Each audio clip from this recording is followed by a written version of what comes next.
इस वक्त हम लोग वार्ड नंबर 17 में हैं और यहाँ पर एक महिला की जो है वो टांग कट गई है, जिसके बावजूद जो एक्शन है वो कहीं ना कहीं इन लोगों को धमकाने का प्रयास कर रही है। आरोप जो है परिवार की तरफ से लगाए जा रहे हैं। फिलहाल ये वो माता जी हैं, इनसे बात करेंगे। सीधा माता, क्या हुआ था आपको बताया? अब मैं किसके घर काम करने गई थी, उधर आई थी, ऊपर कंध गिरी, नीचे गिरी, वो सामने वाला आया, उसने मेरे को निकाला। ये नहीं पता मेरे को किसने निकाला किसने नहीं निकाला। अस्पताल मेरे को किसने पहुंचाया, जो 5 मिनट नहीं जाती मैं मर जाना था। हुआ क्या था? पिलर गिर गया था? हाँ, पिलर गिर गया। अच्छा। वो अगू बोलता मेरे को जो मर्जी कर ले, थाने जा, दाल पी जा, तू कुछ नहीं कर सकती, तेरे को ऐसी वैसी करूंगा, जो मुंह खोलेंगी तेरे को ऐसी वैसी करूंगा। ये किसने बोला आपको? जो जिसका पिलर गिरा था वो एक्सीडेंट है? हाँ। अच्छा, जानते हो आप उनको? हाँ, क्या नाम है उनका? नाम नहीं मेरे को भूल गया उसका नाम। अच्छा, वो यहीं पे रहते हैं क्या? हाँ, जो उधर रहते हैं। तो आपने कंप्लेन करवाई है कोई उनके खिलाफ, कोई पुलिस में? उसने मेरे को पता नहीं, मैं बोलती भैया मेरे को कुछ नहीं पता। आपने कंप्लेन करवाई है? हाँ जी। अच्छा, कंप्लेन लगाई हुई है? उसी तरफ होगी थी जब जी हॉस्पिटल। एक परिवार आता था, हाँ। वो उस बोलता हाँ वो से बड़े चंगे हैं, बहुत चंगे हैं, उसने बहुत पैसा लाया है। मैं मेरे भैया मेरे को पता नहीं, चंगे होंगे वो नहीं होंगे मेरे को कोई पता नहीं है। ठीक है, आप ही मतलब कि कमाते थे और परिवार को ना चलाते? ये कबाती होने का काम करती थी। और कोई नहीं है काम ना, करने वाला? बच्चा मेरा छोटा है, उसे क्या करना का। अच्छा, और लोग के घर बर्तन चाकर लड़की भी आई हैं, और ये बोलता है आप काम करते हो पैसे कहाँ छोड़ते हो। भैया आप ही बताओ, लड़कियां से बयान जाती हैं, आप ही बताओ, लड़कियां से बयान जाती हैं, पैसा कोई नहीं लगता। काम करते हो पैसे कहाँ छोड़े, वो पूछो उनको। मैंने बोला हमारी शादी नहीं करवाई उन्होंने, अच्छा, तो जो कर्जा उठाया वो नहीं खत्म कर ये दिया। एक्सीडेंट साहब आपसे हाँ, सवाल ये बोला जिसका पिल्लर दिखा हुआ है, जिसका पिल्लर दिखा उसने बोला, जो तरीका उनका बात करने का। सीरियस हो गए थे, मैंने कॉल की, उन्होंने एक बार कॉल नहीं उठाई हमारी। अच्छा, जब सुबह दीदी ने कॉल की फिर किया ना, तो मैंने बोला भैया उनको उल्टियाँ लूर मोशन लगे हुए हैं, तो क्या करना, अगर उनको कुछ होगा तो हम कहाँ जाए। कहते हैं कुछ होगा जी आपकी जिम्मेवारी है, मर भी जाएंगे आपकी जिम्मेवारी है जी, हमारी नहीं है। देखो ना, हम 2 बहनें हैं, अपने अपने घर हैं, मैं अपना घर बार छोड़ के, जे मेरे छोटे छोटे बच्चे हैं, मैं अपने बच्चे छोड़ के अपनी मम्मी के घर बैठी हूँ, तो मेरा भाई छोटा। अगर हम घर छोड़ के इधर बैठे, अगर इधर से घर जाएंगे तो ये है, इनको कौन देखेगा पीछे से। तो अभी तक वो मतलब कि आए भी नहीं यहाँ पर? नहीं, एक बार आए थे। अच्छा। वो भी हमारे साथ जगड़ जगड़ के गए हैं। वो क्या बोल रहे हैं? कह रहे हमने कुछ नहीं करना, जहाँ जाना जाओ। हमने बोला भैया आपके आगे हाथ जोड़ के विनती है, कुछ सोचो उनके बारे में। कहता नहीं हमारे पास कुछ नहीं है, कोर्ट जाना कोर्ट जाओ, थाने जाना थाने जाओ, जहाँ जाना जाओ। देखो उनकी टांग भी कट गई, एक पैर का अंगूठा है, नाक की हड्डी टूटी हुई है, चीन की सारे टांके वगैरह लगे हैं उनको। तो हमारे साथ वहाँ पे भी 3-4 बार झगड़े हैं हॉस्पिटल में। बताओ हम कहाँ जाए, हम तो फंस गए हैं ना, अपना घर छोड़ के इधर बैठे हैं, इधर से जाएंगे तो इनको कौन देखेगा पीछे से। अभी आंटी यहाँ पे आपके जो कॉर्पोरेटर हैं वो भी यहाँ पर आए हुए हैं, जो बीजेपी के लीडर हैं वो भी आए हुए हैं। क्या लगता है अब मतलब आपकी मदद होगी? अब आपको सहारा है? पता मैं कोई इशारा नहीं मेरा, उनको पता होगा वो बेचारी करेगी, नीति करेगी। हाँ, नीति जूत करेगी, मेरे को ये पता है, ये भरोसा है। हाँ। लेकिन अगर मतलब कि साबित हो जाता है कि एक्सीएन ने जो कुछ आपके साथ किया है वो सब गलत है, क्या चाहेंगे आप? मतलब कि कैसी उनको सजा मिलनी चाहिए, एक नसीहत मिलनी चाहिए कि वो आइंदा किसी के साथ भी वो ऐसा व्यवहार ना करे? वो पूछो उसको, सजा होनी चाहिए, ये बंदे सजा होनी चाहिए। गरीब जनानी मंजे फेंक कर पे नाच गया। हम किराए पे रहते हैं इधर, देखो ना हमारा किराया भी चढ़ रहा, हम कहाँ जाएंगे। ये खुद कमाते थे खुद खाते थे, अब जब बेड पे पड़ गए कहाँ जाएंगे हम, हमें कोई समझ नहीं आ रही है। और ऊपर से इनको पता नहीं क्या धमकाया जो उनके खिलाफ बोलते ही नहीं है। करे के लिए कहता हम नहीं देंगे, जहाँ मर्जी से ले लो आप। हाँ जी, कहते नहीं देने हमने करे, अब क्या कर लोगे। बिल्कुल, जो यहाँ के पार्षद हैं नीति जी, वो भी फिलहाल यहाँ पर है। नीति जी, इनके साथ जो कुछ हुआ है, ये जो बता रहे हैं, अपना दुख बता रहे हैं कि एक्सीएन साहब जो है वो आगे से इनके साथ अभद्र व्यवहार कर रहे हैं। क्या लगता है कि वो इतनी बड़ी कुर्सी पे बैठे हुए हैं, जैसा व्यवहार वो इस परिवार के साथ कर रहे हैं, उनको शोभा देता है? बिल्कुल, यही सोचकर तो ज्यादा हैरानी होती है कि एक अच्छी तरीके से एक रेपुटेशन पोजीशन पे जो इंसान बैठा हुआ है वो भी ऐसी हरकतें कर रहा है, उसके अंदर भी कोई इंसानियत नाम की चीज नहीं है। और पहले तो सिंपल सी बात बात है कि कंपनसेट तो ना करे, लेकिन मतलब वो कर नहीं रहा, उसके साथ साथ इनके साथ आकर बदतमीजी भी कर रहा है। इनको अपना लॉ ग्रेजुएट जो है वो भी बता रहा है कि आई एम लॉयर, मैं लॉयर भी हूँ, मैं ऐसा कर दूंगा, मैं 25 रुपए का कोई क्या 250 का चालान देकर तो मैं ये करूंगा। वो सबकी भी धमकियां दी जा रही है। तभी आज पता नहीं, उन्हीं को पता होगा किस चीज का होता है ऐसा कंपनसेट का, कि मतलब अगर आप जाओगे कोर्ट में तो मैं ऐसा कर दूंगा, उसी को पता होगा कि इन चीजों पे भी ऐसा कुछ होता है, उसी की लॉ उसको सिखाती होगी ये चीजें। अदरवाइज ऐसा तो कुछ नहीं है। ये इसको आने वाले दिनों में पता चल जाएगा कि कौन सा 250 रुपए का चालान जो है वो देकर तो वो अपनी बेल करवा लेगा, या कुछ भी जो भी उसने सोच कर रखा है वो उसको आने वाले दिनों में जरूर आपके माध्यम से जरूर पता चल रहा होगा कि ये जो आंटी है ये अकेली नहीं है, पूरा भाजपा परिवार इनके साथ खड़ा है।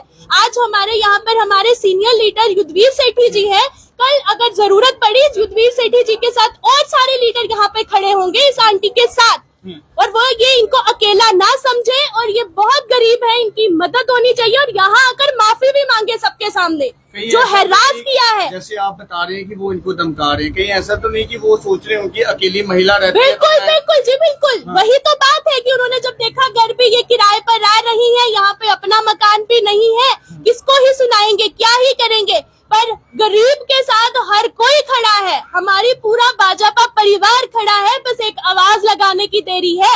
और आज ये आवाज जो है इन्होंने लगा दी है। अब वो अपना सोच समझ कर देखे कि उसने चुपचाप यहाँ आकर माफी मांगे और कंपनसेट करे, अदरवाइज इसका जो रिजल्ट है वो बहुत बुरा होगा। यानी कि इंसाफ दिलवा के बिल्कुल एंड तक दिलवा कर रहेंगे। अगर आज इनको मेरे पे विश्वास है तो मैं भी आपके माध्यम से इनको विश्वास दिलाती हूँ कि हम उसको यहाँ बुलाकर ही रहेंगे, चाहे वो जितना मर्जी बड़ा एक्सीडेंट हो या इससे भी बड़ी किसी कुर्सी पे बैठ जाए, पर अपनी कुर्सी का यहाँ पे पावर ना दिखाए। तो बिल्कुल युद्धवीर सेठी जी भी हैं, इनसे बात करेंगे। सेठी साहब, क्या लगता है कि एक तो महिला की जो है वो टांग कट चुकी है, हालांकि इन्हें जो है वो सहारा देने के बजाय जो है उल्टा धमकाया जा रहा है, अब कैसी कार्रवाई की मांग करेंगे आप भी ऐसे एक्सीडेंट? आज हम सब यहाँ पे आए और मीडिया के माध्यम से हम लोगों ने इस बात को आगे लाया है। पुलिस ने क्या कार्रवाई की आज तक इस एक्शन के खिलाफ, ये तो अब समय बता ही देगा। कानूनी रूप से क्या इन्वॉल्वमेंट है वो तो एक अलग बात है। मैं सिविल सोसाइटी से भी कहना चाहता हूँ कि आपको इस डॉक्टर के इस एक्शन के खिलाफ खड़ा होना चाहिए और इस महिला के साथ खड़ा होना चाहिए।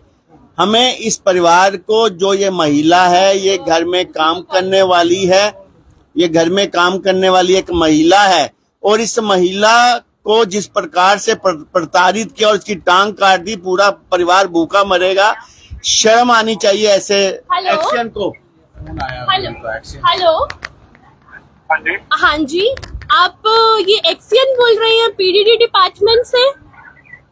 नहीं, ये किसका नंबर है? मेरा नंबर है। अच्छा, आपके घर के दीवार गिरने से एक आंटी की जो टांग है वो टूट गई है, पता है आपको? हाँ जी बिल्कुल पता है। बिल्कुल जी, वो मेरी ही वार्ड के रहने वाले। आप इनको कंपनसेट क्यों नहीं कर रहे, और यहाँ आकर जो धमका रहे हो इनको कि आप लॉयर हो तो आप ये कर दोगे, कि क्या? मैम ये आप किसी को भी पूछ लीजिए कि मैं धमका रहा हूँ इनको। कैसी डिमांड है, कितने कोई करोड़ की डिमांड है जो आप फुलफिल नहीं कर पा रहे? उनकी तो टांग कट गई। वो तो एक अकेले ऐसे थे जो बाहर जाकर लोगों के घर काम करते थे और अपना पेट पालते थे। आज तो उनको किराया देना भी मुश्किल हो गया, और आप कह रहे हैं कि आप मदद ही नहीं कर सकते। नहीं ऐसा मैंने नहीं कहा है। मैंने इनको ये बोला था कि इनका जो रेंट है वो मैं पे करूंगा, और साथ में इनका राशन का जो खर्चा है वो भी मैं पे करूंगा, ठीक है। उसके बाद इन्होंने डिमांड किया कि हमें जगह भी लेके दो और मकान भी बना के दो। मैम आप बताओ, मेरी भी फैमिली है, अभी 7 लाख रुपया इनके इलाज पे खर्चा हुआ है, अभी हुआ है, थोड़ी देर हुई है, महीना भी नहीं हुआ है। और ये वहाँ से आके इनको पहले मंथ का मैंने रेंट दिया या नहीं दिया इनको पूछो। उसके बाद मैंने राशन भी डाल के दिया। उसके बाद ये क्या? कोई नहीं दिया, कोई नहीं दिया। एक गंडे लाए इसने तो आलू लाए हैं, और कुछ नहीं दिया। झूठ मारिया, झूठ मारिया, ये सब झूठ मारिया है। मैं झूठ नहीं मारती, मैं सच बोल रही हूँ। ये झूठ बोल रहा है, झूठ मारिया है। एक गंडे ते काल आलू छोड़ के गया, बदतमीज बोला। ठीक है, आप ये हमारे यहाँ पे ये हमारे सीनियर लीडर है युद्धवीर सेठी जी, आप इनसे भी बात करें। Hello authorise. हेलो, हाँ जी युद्धवीर सेठी। हाँ सर नमस्ते। हाँ, नमस्ते। मैं बोल रहा हूँ सर। हाँ क्या है? जो एक्सीडेंट हुआ सर, एक्सीडेंट हुआ जिस दिन एक्सीडेंट हुआ सेम डे ये बख्शी नगर में मैं उसी टाइम पहुंचा और वहाँ पे जब उन्होंने बोला कि इनकी दूसरा पैर भी काटना पड़ेगा और टांग भी काटनी पड़ेगी, मैंने सेकंड चांस लिया, इनको अमनदीप लेके गया हूँ। इनको पूछो आप, एक सुई तक का खर्चा इनको नहीं करने दिया, वहाँ पे मेरा 7 लाख रुपया खर्चा हुआ और बेटे की तरह इनको माँ की तरह समझ के मैंने पैसा खर्चा वहाँ पे, ऐसा कुछ नहीं है। इनकी तकलीफ में मैं हर समय 35 दिन में उधर ही रहा हूँ। हाँ अच्छा। मैं घर भी नहीं आया, 2 दिन के लिए घर आया था, वो भी लोन लेने के लिए, क्योंकि वहाँ पे पैसा बहुत पानी की तरह लग रहा था। तो मेरे पास पैसा खत्म हो गया था, तो मैं घर आया, घर आके मैंने लोन लिया 1.5 लाख रुपया और कुछ दोस्तों से भी पैसे लिए, तो फिर जाके वहाँ पे पेमेंट की। अच्छा वहाँ से सर सुनो, आप मेरी पूरी बात सुनना सर। वहाँ से हम 17 तारीख को वापस आए हैं, ठीक है सर। 17 तारीख को वापस आए, जिस दिन हम वापस आए उस दिन रात को 12 बजे इनका एक इंजेक्शन था, वो बख्शीनगर हॉस्पिटल से जाके, क्योंकि उस टाइम पे कोई केमिस्ट अवेलेबल नहीं था, वो NS चलाना पड़ता है, वहाँ जाके अपना किसी तरीके से अरेंज करवा के इनको वो इंजेक्शन लगा के इनको घर जोड़ा है। उसके बाद मैं भी कटरा में पोस्टेड हूँ सर, भवन सेक्शन में हूँ मैं, मुझे इधर ही रहना पड़ता है। उसके बाद मैं रेगुलर जब मेरे को टाइम लगा मैं आया, ठीक है, इनके घर आया। पहले मंथ का किराया जो है वो 25 तारीख को मैंने इनको दिया है, 4000 रुपीज इनको रेंट। आप घर भी देखो जाके, वैसे तो उस घर का किराया 4,000 रुपया होना ही चाहिए, मतलब चलो इन्होंने बोला कोई बात नहीं।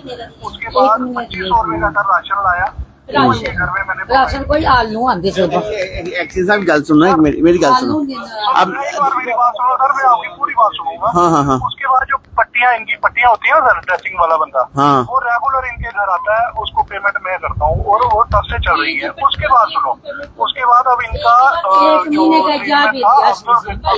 पास मैंने अपॉइंटमेंट ली थी, इनको चेकअप के लिए जाना था, इन्होंने साफ मना कर दिया, कोई जवाब दिया इन्होंने, कोई बात नहीं। इनकी बेटी ने बोला कि इससे कुछ नहीं होगा, आप जो है मुझे घर बना के दे दो, यहाँ घर भी बना के दो इनको। सर मैं भी फैमिली है, मेरी भी लोन्स चल रहे हैं, तो आप बताओ सर ये पॉसिबल है? अब जम्मू कब आएंगे? अब जम्मू में सर संडे को आऊंगा। बस संडे को आप आओ, मैं आप निधि वह सब बैठेंगे इनके पास हैं, हम भी इनकी मदद करेंगे, आपको भी यहीं बिठाएंगे हैं। सर मैं चोर नहीं हूँ, पूछो मैं चोर नहीं हूँ। इनका जब एक्सीडेंट हुआ विदिन 1.5 आवर में कटरा से वहाँ पहुंचा हूँ हॉस्पिटल, और मैं अपने घर भी नहीं गया हूँ। और आप किसी को भी पूछ सकते हो, सारा मैंने इनके साथ खड़े होकर काम किया है। अब कोई बात नहीं, आप आए यहाँ पे संडे को। कह रहे हैं कि वो आपकी ड्रेसिंग वगैरह भी करवा रहे हैं, राशन भी दे रहे हैं, सच बात है ये? झूठ है, ये झूठ है। एक गंदे का आलू दे गया सिर्फ मेरे को, अंदर देखो जाकर मेरा। अभी जो आपकी दवाइयों का खर्चा है या फिर जो अभी कुछ नहीं दिया। जो हॉस्पिटल से टेबलेट लाई थी ना, बस वही चली। हमें छुट्टी हुई ना, बस से सिर्फ हमने 1 हफ्ते की दवाई लाई थी। आप देख सकते हो हमारे 3 डब्बे वहाँ खाली पड़े हुए हैं, हमारे पास कोई दवाई नहीं, सिर्फ वहाँ से हमने 1 हफ्ते की दवाई लाई। तो कह रहे हैं कि हॉस्पिटल में भी वो आपके साथ रहे थे? कौन नहीं रहे, ये झूठ मार रहे हैं। आ गए थे, ये वापिस आए थे। सारे प्लाटे में जाकर पूछो कार आए या नहीं आए है, इनको पूछो जाकर। आपकी क्या डिमांड है? मैं कुछ जो जीती चाहेगी वो हो जाएगा, मैं कुछ नहीं बोल सकती। समझ नहीं है, जो बोलेंगे हम वही करेंगे। मैम जैसे अभी आपने उनसे बात की, वो कह रहे हैं कि वो खर्चा उठाने में बिल्कुल, वो संडे का टाइम उन्होंने लिया है और ये बीमार है। मैं नहीं चाहती बार बार इनके यहाँ पर इतना शोर शराबा, क्योंकि पेशेंट के आगे पीछे ऐसा नहीं होना चाहिए। ये बीमार है अभी भी, तो इसलिए मैं अपने ही घर में एक मीटिंग रखूंगी जहाँ पर हमारे सेठी साहब भी आएंगे और मैं भी रहूंगी। उस बीच हम उसके साथ यहाँ मोहल्ले के जो सारे लड़के सब हम वहाँ बैठ के, तो वहाँ हम डिसाइड करते हैं कि ये क्या कहता है, कितना सच और कितना झूठ बोलता है। बोले कुछ भी, जो हो गया सो हो गया, पर आगे जो है वो इसको कंपनसेट करना पड़ेगा और माफी जो है वो भी मैं दिलवा कर ही दूंगी। अब अगर संडे का आज इसने दिन मांगा है तो जरूर हम संडे को इसके साथ पहले मीटिंग करेंगे, फिर अगर सब कुछ सॉर्ट आउट हो जाता है तो बहुत अच्छा, अगर नहीं होता तो आप लोगों को दोबारा से बुलाया जाए। तो बिल्कुल देख सकते हैं इस वक्त हम इस परिवार में थे। जी क्या कह रहे हैं? मैं यही कहना चाहता हूँ, अगर आपने आज शरीफी दावे से हमने यहाँ पे आपसे बात की है कि आप इनके घर आए हो, अगर नेक्स्ट टाइम हमें उनका रिस्पांस नहीं मिला, हम वहीं जहाँ इंसिडेंट हुआ है हम वहीं जाके रोड बंद कर देंगे जाके, और उग्र प्रदर्शन होगा वहाँ हमारा। वो देख पूरा मोहल्ला हमारा ये यंग क्लब पकड़ला हमारा जो जितना भी यूथ है हमारा ये सारा इकट्ठा होकर वही पहुंचेगा, जितनी भी लेडीज है जेंट्स है सभी उधर पहुंचे जाके। ये बहुत बड़ी गलत बात की उन्होंने, क्योंकि हमारी आमने सामने बात हुई थी उनसे एक बार, और कहते हैं कि मैंने LLB की हुई है जी, मैंने ये किया जी, मैं वो किया, कोर्ट में जाओगे तो 250 रुपए चालान हो जाएगा, मैं 250 चालान करके मैं अगले दिन बाहर आ जाऊंगा, ये कर लूंगा वो करूंगा, मैं डबल ए हूँ, आप समझ सकते हो, ये कर सकते हो। फिर हमारी उनसे बात हुई, फिर हमने फिर भी समझाया अंकल आप ऐसी आपने जो लफ्ज बोल रहे हो ऐसा नहीं बोलो हमारे साथ, हम भी जानते हैं क्या कानून है क्या नहीं है, तो आप चुप रहो इस बात को। नहीं मैं ये कर लूंगा जी वो कर लूंगा, मैंने बहुत इनको खर्चा दिया है, इनको ये किया इनको वो किया है, ठीक है ना। तो हमारी यही बात हुई है, हम यही कहना चाहते हैं कि चलो इनका जितना भी हो सकता है इतना करना। आप रोज नहीं दे सकते, आप 1 टाइम सेटलमेंट कर लो उनके साथ, अगर आप महीना नहीं दे सकते इनको 1 टाइम सेटलमेंट कर लो, ठीक है ना, हम यही चाहते हैं। और बस यही बात हुई थी उनसे, दोबारा उनका फोन आया कोई ना, उनका कोई रिस्पांस आया उनसे, मैं यही कहना चाहता हूँ बस। और साथ में बेचारे ये जो मकान मालिक है ये कमरे के ना उन्होंने बेचारों किराया मांगा इनसे, ना मजबूरी है उनको बेचारों को, ये मकान मालिक है, एक बार इनसे बात कर सकते हो आप। 3 महीने हुआ इन्होंने किराया नहीं दिया, इनके पास खाने के लिए नहीं, ये किराया कहाँ से देगी मेरे को, मैं फिर चुप उनकी। लेकिन जिनकी वजह से इनकी टांग टूटी है वो कह रहे हैं कि इनके 1-2 महीने का किराया भी मैंने यहाँ पर दे दिया, नहीं दिया, वो कह रहे हैं इनके खर्चा भी सारा नहीं दिया इन्होंने, खर्चा उठा रहे हैं इनका, नहीं कोई नहीं उठा रहे, 5 किलो आलू भेजिए, कुछ भी कोई खर्चा नहीं उठा रहे। लास्ट टाइम हमारी इनसे बात हुई थी, वो भी फोन पे कह रहे हैं कि वो तो फोन पे तो अब जो मीडिया के थ्रू इतनी दूर तक बात पहुंची है, फिर वो अपना दिखाएगा कुछ रूप अपना कि क्या मैंने क्या किया, थोड़ा बहुत किया होगा लेकिन इतना नहीं किया कि बेचारी ये पूरी उम्र के लिए अपाहिज हो चुकी है, लोगों के सामने हाथ मांगने के भीख मांगने के काबिल हो चुकी है, एक टांग कट चुकी है इसकी। तो बिल्कुल ये परिवार की अगर हम हमने लास्ट टाइम इनसे बात हुई, मैंने कहा सर ऐसी कह रहा आपने जो हमें धोन से मारे थे, आपने जो करना है कर लो, मैं कोर्ट के थ्रू 250 रुपए देके अपनी जमानत करा सकता हूँ।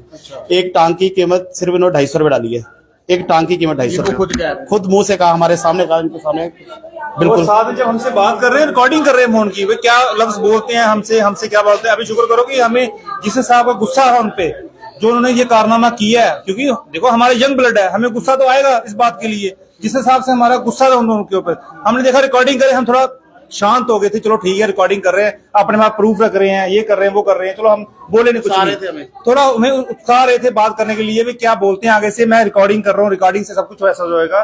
चलो हम यही चाहते हैं, चलो इनका थोड़ा कुछ होना चाहिए, थोड़ा मदद होनी चाहिए इनकी, गरीब बंदे हैं बेचारे, चलो हमारे रिलेटिव ही हैं, ये नहीं मोहल्लेदार, रिलेटिव है हमारे, ये सभी हमारा जो मोहल्ला है एक रिलेटिव है, तो चलो मदद होनी चाहिए। Thank you sir. बिल्कुल देख सकते हैं मोहल्ले वाले भी अभी ये मांग कर रहे हैं कि इनकी मदद जो है वो जरूर होनी चाहिए। हालांकि जो इस एरिया की जो पार्षद हैं निधि जी, वो भी यहाँ पर पहुंचे थे, युद्धवीर सेठी यहाँ पर पहुंचे थे, जिन्होंने इनके परिवार को ये इंश्योर किया कि वो इनके परिवार को जो है वो इंसाफ जरूर दिलवाएंगे। हालांकि उनसे बात भी की गई, जिन पर ये आरोप लग रहे हैं कि वो एक्सियन है, उनकी वजह से इस महिला की ये हालत हुई है, और साफ तौर पर उनको जो है वो संडे को यहाँ पर बुलाया भी गया, और निधि जी ने कहा है कि हम जो है वो संडे को बैठ कर उनके साथ बात करेंगे और कोई ना कोई कंपनसेशन जो है वो इनके परिवार को जरूर दिलवाएंगे, ताकि इनके परिवार को जो है वो थोड़ा सा सहारा मिल सके। फिलहाल वो तो अपाहिज हो ही चुके हैं, पहले जो है वो लोगों के घरों में काम कर कर खुद का जो है वो परिवार चलाते थे, लेकिन अब जो है वो लोगों के घरों में काम भी नहीं कर सकते हैं। तो क्या जिनकी वजह से उनका ये इतना बड़ा नुकसान हुआ है, क्या उनकी तरफ से कोई भरपाई जो है वो होनी चाहिए या नहीं, इसे लेकर आप लोग अपनी प्रतिक्रिया देकर जरूर बताइएगा। फिलहाल अब इंतजार रहेगा तो उस चीज का कि क्या कोई कंपनसेशन जो है वो इस परिवार को मिलता है या नहीं। फिलहाल तब तक के लिए इतना ही। आप इसी प्रकार से देखते रहिए चनार न्यूज अपडेट। दीपक मनास के साथ मैं गौरव मल्होत्रा।